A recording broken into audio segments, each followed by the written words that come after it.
Mahkamah Syariah Negara Brunei Darussalam dengan ini memaklumkan kepada orang ramai, terutama umat Islam di negara Brunei Darussalam bahawa pada menjunjung titah perkenan ke bawah Duli Yang Maha Mulia Paduka Seri Baginda Sultan Haji Hassan Al-Bolkiah Mu'izzuddin Wad Daulah, Ibni Almarhum Sultan Haji Omar Ali Saifuddin Saadul Kariwaddin, Sultan dan Yang di-Pertuan Negara Brunei Darussalam. Maka Yang Berhormat Yang di-Pertua Majlis Ugama Islam dengan ini memaklumkan bahawa ketetapan 1 Syakban 1443 Hijrah adalah jatuh pada hari Jumaat 4 Mac 2022. Maka dengan itu nisfu Syakban bagi tahun 1443 Hijrah iaitu pada petang hari Khamis malam Jumaat 17 Mac 2022 Masihi.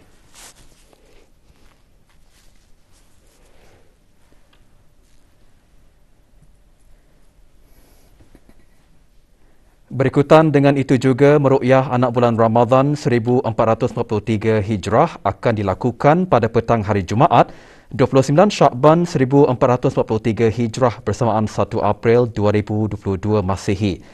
Tempat-tempat meruqyah anak bulan Ramadan ialah bangunan Pantai Jerudong Specialist Centre PJSC, Bukit Agok Jerudong dan Tanjung Batu, Kampung Sabun, Pekan Muara bagi daerah Brunei dan Muara, Bukit Ampuk, daerah Tutong dan Bukit Lumut, daerah Pelait.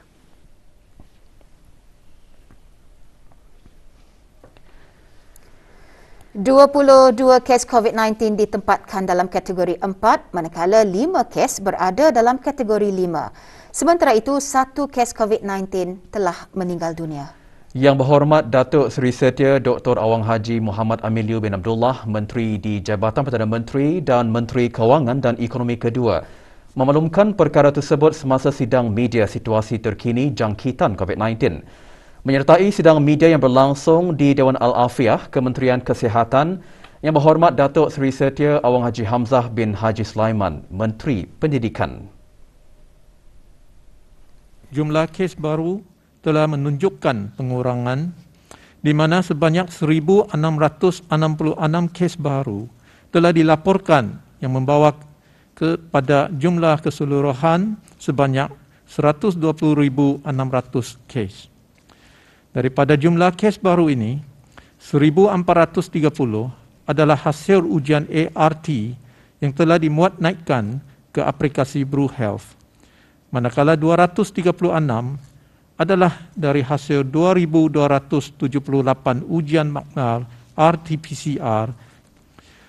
Sementara itu, 5,274 kes telah disahkan sembuh, yang membawa jumlah kes yang sembuh di negara Brunei Darussalam kepada 1,048 kes. Manakala jumlah kes aktif ialah sebanyak 20,375 kes. Pada masa ini, kadar pengisian katil di pusat-pusat pengasingan di seluruh negara atau bed occupancy rate ialah sebanyak 6.0%. Dalam pada itu, 214 kes aktif sedang menerima rawatan di pusat-pusat pengasingan dan hospital-hospital. Manakala seramai 20,161 kes positif kini sedang menjalani pengasingan diri di rumah. Sehingga 16 hari bulan Mac 2022, pencapaian program vaksinasi kebangsaan bagi mereka yang menerima 3 dos vaksin ialah 59.2% dari keseluruhan penduduk di negara ini. Manakala kadar 1 dos dan 2 dos adalah masing-masing melebihi 94%. Semasa sidang media, Menteri Pendidikan mengongsikan peperiksaan Brunei Cambridge General Certificate of Education peringkat O, AS, A dan International General Certificate of Secondary Education IGCSE bagi sesi Mei-Jun 2022 akan dilaksanakan secara bersemuka seperti lazimnya dengan membuat pertimbangan ke atas beberapa perkara. Untuk membenarkan calon-calon yang mempunyai rekod Bru Health berwarna hijau atau kuning dan merah yang tidak mempunyai simptom untuk menduduki peperiksaan ini secara bersemuka. Bagi calon-calon yang mempunyai kod Bru Health berwarna ungu adalah tidak digalakkan untuk menduduki peperiksaan. 2 ruang peperiksaan akan disediakan bagi setiap pusat peperiksaan. Penjarakan fizikal dan keramaian calon dalam setiap ruang adalah mengikut had kapasiti maksima yang dibenarkan. Proses sanitasi dan pembersihan ruang peperiksaan akan dilaksanakan setiap kali sebelum dan selepas peperiksaan dijalankan. Bagi peralatan pengsanitasi tangan dan sukup muka untuk disediakan, menyediakan bekalan ART kit bagi semua calon termasuk calon-calon sekolah dan calon-calon persendirian bagi setiap kali menduduki peperiksaan untuk melaksanakan SOP yang ketat di pusat-pusat pemeriksaan. Bagi calon-calon yang tidak dapat menduduki peperiksaan kerana mengalami sebarang penyakit berjangkit atau contagious disease, mereka adalah tidak dibenarkan untuk menduduki peperiksaan walaupun secara berasingan seperti mana kenyataan di dalam buku Cambridge Handbook. Menteri Pendidikan juga menjelaskan pihak Cambridge International telah menggariskan pengecualian bagi calon-calon yang sakit secara pertimbangan khas dan menarik diri. Pertimbangan khas atau special consideration bagi calon-calon yang tidak dapat menghadiri satu kertas atau komponen peperiksaan disebabkan COVID-19 atau cuti sakit yang disertakan dengan surat pengesahan doktor atau pusat kesihatan masih akan memperolehi grade yang dinilai melalui komponen yang selebihnya yang mempunyai weightage dalam silibus. Menarik diri atau withdrawal bagi calon-calon yang tidak menghadiri semua kertas atau komponen peperiksaan disebabkan oleh COVID-19 atau cuti sakit yang disertakan dengan surat pengesahan doktor atau pusat kesihatan, pihak Cambridge membenarkan calon untuk menarik diri atau withdrawal bagi mata pelajaran tersebut dan wang pendaftaran akan dikembalikan. Tarikh terakhir permohonan untuk menarik diri dari menduduki peperiksaan adalah 7 hari selepas tamat sesi peperiksaan iaitu pada 17 Jun 2022. Untuk maklumat lanjut, calon-calon bolehlah berhubung terus dengan Jabatan Peperiksaan Kementerian Pendidikan. Turut disentuh semasa sidang media oleh Menteri Pendidikan ialah mengenai pelanjutan pengajaran dan pembelajaran secara dalam talian atau Home Learning Pack HLP bermula Sabtu 21 Mac hingga 2 April 2022. Kedudukan pengajaran dan pembelajaran secara dalam talian atau melalui Home Learning Pack bagi peringkat tadika, peringkat pra hingga tahun 6 bagi sekolah-sekolah rendah yang mempunyai keramaian kurang dari 50 pelajar serta tahun 7 hingga tahun 13 bagi semua sekolah-sekolah menengah, maktab dan pusat-pusat tingkatan 6 di bawah kawalan Kementerian Pendidikan termasuk swasta dan antarabangsa serta Kementerian Ahli-Ehwal Agama adalah dilanjutkan bagi tempoh 2 minggu lagi. Pertimbangan khas juga adalah diberikan kepada institusi pendidikan yang memohon untuk mengadakan pembelajaran secara bersemuka bagi membuat persediaan untuk menduduki peperiksaan antarabangsa dengan mengikuti SOP yang telah disediakan. Kementerian Sumber-Sumber Utama dan Pelancongan melalui Jabatan Pertanian dan Agri Makanan pagi tadi mengadakan Majlis Perasmian Makmal Veterinar yang terletak di Kawasan Kemajuan Pertanian KKP Terunjing. Diselenggarakan di bawah Unit Perkhidmatan Makmal Veterinar UPMV iaitu bahagian industri ternakan dan perkhidmatan veterinar, Jabatan Pertanian dan Agri Makanan. Bangunan makmal tersebut antaranya berperanan melaksanakan program dukungan kawalan penyakit haiwan dan keselamatan makanan hasil ternakan. Perasmiannya disempurnakan oleh Yang Berhormat Datuk Seri Setia Awang Haji Ali bin Apong, Menteri Sumber-Sumber Utama dan Pelancongan. Dengan pembinaan bangunan tersebut, UPMV dijangka dapat memperbanyakkan lagi jenis-jenis ujian makmal yang berkepentingan serta mempersiapkan negara dalam menangani kemungkinan penularan penyakit haiwan berjangkit. pembangunan bangunan ini adalah untuk menaik taraf lah makmal veteriner yang sedia ada bagi melaksanakan program keperluan untuk ekspor lah. So dengan penubuhan makmal baruan ni kami dapat mengembang luaskan lagi kami punya perkhidmatan yang kami berikan lah. Contohnya pemeriksaan ataupun analisaan yang berkeperluan oleh pengusaha ataupun negara-negara yang ingin mengimport lah. Bulan Syakban merupakan masa atau peluang terakhir untuk mengqada puasa Ramadan yang tertinggal bagi mengelakkan membayar fidyah. Perkara tersebut antara yang disentuh semasa ceramah khas pada Majlis Sambutan Isra' Mi'raj Kementerian Kesihatan pagi tadi. Majlis berlangsung di Surau Kementerian Kesihatan. Menyertai majlis Yang Berhormat Datuk Seri Setia Dr. Haji Awang Muhammad Isham bin Haji Jaafar, Menteri Kesihatan. Ceramah Marhaban Ya Ramadan disampaikan oleh Pengiran Ridwan bin Pengiran Haji Badaruddin, penceramah tetap Pusat Dakwah Islamiah. Majlis merupakan aktiviti tahunan Kementerian Kesihatan yang bertujuan memperingati peristiwa Isra' dan Mi'raj di samping mengeratkan hubungan silaturahim antara pegawai-pegawai dan kaki tangan Kementerian Kesihatan. Pengupayaan dan pemerkasaan penggunaan bahasa Melayu antara yang dibincangkan semasa Forum Bahasa Melayu sempena ulang tahun Hari Kebangsaan ke-38. Forum yang diadakan secara maya itu dianjurkan oleh Dewan Bahasa dan Pustaka. Awang Suib bin Haji Abdul Wahab, pemangku pengarah Dewan Bahasa dan Pustaka, dalam ucapan alu-aluannya antara lain menegaskan perlunya langkah-langkah proaktif dilakukan demi memperkasakan peranan bahasa Melayu agar sentiasa menjadi rujukan masyarakat global dalam pelbagai bidang. Menyertai forum Yang Berhormat Major Jeneral Besar Datuk Paduka Seri Awang Haji Aminuddin Ehsan bin Penurang Kaya Saful Muluk, Datuk Seri Paduka Haji Abidin, Menteri Kebudayaan, Belia dan Sukan. Dibincangkan oleh 3 orang panel, forum antara lain membahaskan peranan belia selaku tonggak masa depan negara dalam pembangunan bangsa dan negara. Negara kita ni sedang berusaha negara Brunei Darussalam.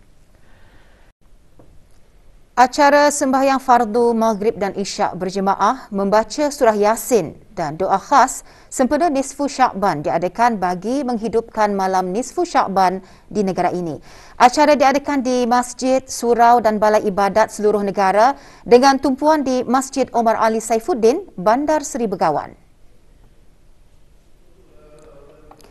Hadir Awang Haji Muhammad Rosli bin Haji Ibrahim, Setiausaha Tetap Kementerian Hal Ehwal Ugama. Acara tersebut diisi dengan bacaan surah Yasin sebanyak 3 kali selepas sembahyang fardu Maghrib. Majlis bertujuan untuk memohon dipanjangkan umur dengan beramal ibadat kepadanya dan dijauhkan daripada bala bencana serta dimurahkan rezeki yang halal lagi bermanfaat.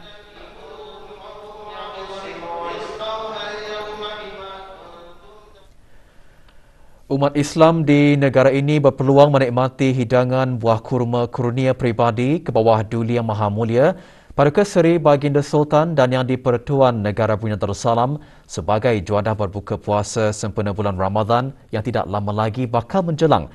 Proses pengagihan buah-buah kurma kurnia peribadi ke bawah Duli Yang Maha Mulia kepada penghulu mukim dan ketua kampung giat dilaksanakan sebelum buah-buah kurma berkenaan diagih-agihkan kepada rakyat dan penduduk yang beragama Islam di negara ini. Di daerah Brunei dan Muara, pengagihan buah kurma kurnia peribadi ke bawah Duli Yang Maha Mulia dilaksanakan di beberapa buah pusat pengagihan.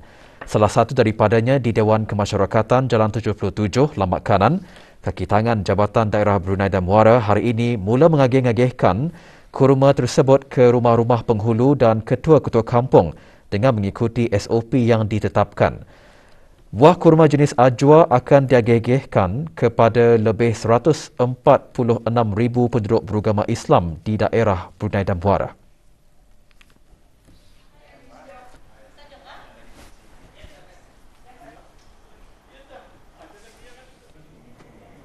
ke arah memastikan pembahagian buah kurma kurnia peribadi ke bawah Duli Yang Maha Mulia berjalan dengan lancar dan sempurna. Pengagihan buah kurma dilaksanakan mengikut tata cara pembahagian yang telah ditetapkan oleh pihak yayasan dengan menggunakan borang khas yang diedarkan. Di daerah Tutong, sebanyak 22,680 kotak kecil buah kurma jenis ajwa akan diagihkan kepada 26 buah kampung dari 8 buah mukim di daerah berkenaan.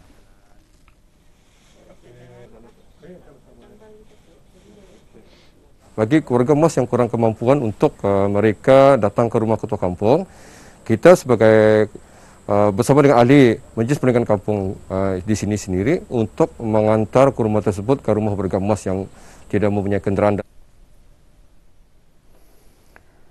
Sempena Hari Wanita Antarabangsa 2022, Kementerian Kebudayaan Belia dan Sukan melalui Jabatan Pembangunan Masyarakat JAPIM dan Universiti Teknologi Brunei UTB mengadakan program interaktif pertama secara maya. Program memfokuskan kepada kesejahteraan psikologi, kerohanian dan kesihatan mental wanita. Menyertainya Yang Berhormat Dayang Khairunisa binti Awang Haji Ash'ari, Ahli Majlis Mesyuarat Negara. Program diisikan dengan forum bertajuk Self-Care, You Can't Pour From an Empty Cup. Forum bertujuan memberi dorongan terhadap wanita dan orang awam tentang penjagaan diri di era norma baharu. Lebih 240 orang menyertainya. 5 pegawai Angkatan Bersenjata di Raja Brunei ABDB dan seorang pegawai pasukan polis di Raja Brunei PPDB akan menyertai misi Pasukan Pemantau Antarabangsa Mindanao Negara Brunei Darussalam PPAMNBD ke-18. Sementara itu, 4 pegawai ABDB pula akan menyertai Pasukan Pemantauan dan Bantuan IDB VMAT di Mindanao, Republik Filipina. Pagi tadi diadakan Majlis Penyerahan Bendera Negara Brunei Darussalam yang berlangsung di Bolkiah Garrison. Penyerahan bendera disempurnakan oleh Brigadier Jeneral Datuk Seri Pahlawan Haji Abdul Razak bin Haji Abdul Kadir, pemangku pemerintah ABDB, kepada Komander Muhammad Zuhdi bin Haji Abdul Razak, Tentera Laut di Raja Brunei selaku Ketua Delegasi PPAMNBD ke-18 dan Lieutenant Colonel Hairin bin Jaafar selaku Ketua Delegasi IDBV MAT ke-4. Juga hadir Awang Sulaiman bin Alidin, Timbalan Pesuruhjaya Pasukan Polis di Raja Brunei.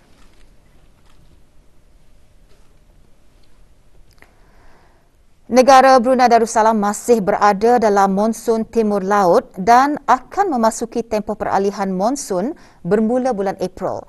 Semasa tempoh peralihan monsun, kejadian ribut petir kadangkala lebat dan berangin kencang dijangka berlaku. Dalam temu bual pewarta RTB secara maya bersama Dayang Rokiah binti Haji Angas, pemangku Timbalan Pengarah Jabatan Kaji Cuaca menjelaskan, mengikut rekod klimatologi, kekerapan kejadian ribut petir adalah tinggi semasa tempoh peralihan monsun. Bermula 18 Mac 2022 hingga 21 Mac. Ini disebabkan oleh pembentukan awan hujan yang aktif di kawasan negara kita ni masa ni. Risiko banjir atau banjir kilat terutamanya di kawasan-kawasan rendah dan mudah banjir dan juga bahaya kejadian pokok tumbang masa keadaan berangin. Oleh yang demikian, orang ramai adalah dinasihatkan untuk mengambil langkah-langkah awal akan kejadian cuaca aktif yang diramalkan berlaku. 10 buah keluarga mu'alaf dari unit dakwah daerah Temburong menerima sumbangan melalui projek Fatul Barakah 3.0. Penyerahannya berlangsung pagi tadi secara pandu lalu. Sumbangan diserahkan oleh Awang Abdul Aziz bin Abdul Kahar, penolong pengarah Pusat Dakwah Islamiah. Penyerahan bantuan dikendalikan oleh Bahagian Pembangunan Mu'alaf, Kebajikan Mu'alaf dengan kerjasama unit dakwah daerah-daerah. Projek merupakan salah satu inisiatif Pusat Dakwah Islamiah dalam usaha memeduli dan memantau kebajikan asnaf mu'alaf.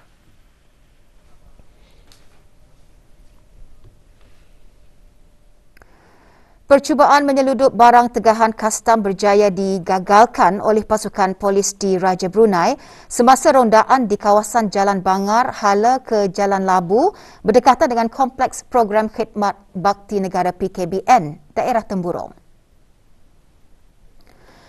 Semasa rondaan tersebut, pihak polis telah mengesan 2 buah kenderaan yang mencurigakan dan menahannya untuk pemeriksaan. Semasa pemeriksaan, ditemukan daging mentah yang tidak diisytiharkan sebanyak 18 kotak seberat 360 kg dan tongking sebanyak 12 kotak seberat 120 kg. Berikutan dapatan itu, polis menahan 4 orang suspek termasuk seorang perempuan berumur dalam lingkungan 40 ke 46 tahun. Siasatan kes dan barang bukti diserahkan kepada Jabatan Kastam dan Eksais Diraja dan Bahagian Kawalan Makanan Halal Temburong bagi siasatan lanjut. Sebahagian daripada Jalan Jerudong hala Pantai Jerudong akan ditutup sementara bermula esok 18 Mac hingga 28 Mac 2022. Jabatan Kerja Raya Kementerian Pembangunan dalam siaran akhbarnya menyatakan penutupan tersebut adalah bagi membolehkan kerja-kerja pembaikan jalan berkenaan dapat dilaksanakan. Sehubungan itu, para pengguna jalan raya diingatkan untuk sentiasa berhati-hati apabila melalui kawasan tersebut serta mematuhi tanda-tanda lalu lintas dan mematuhi had laju yang dibenarkan.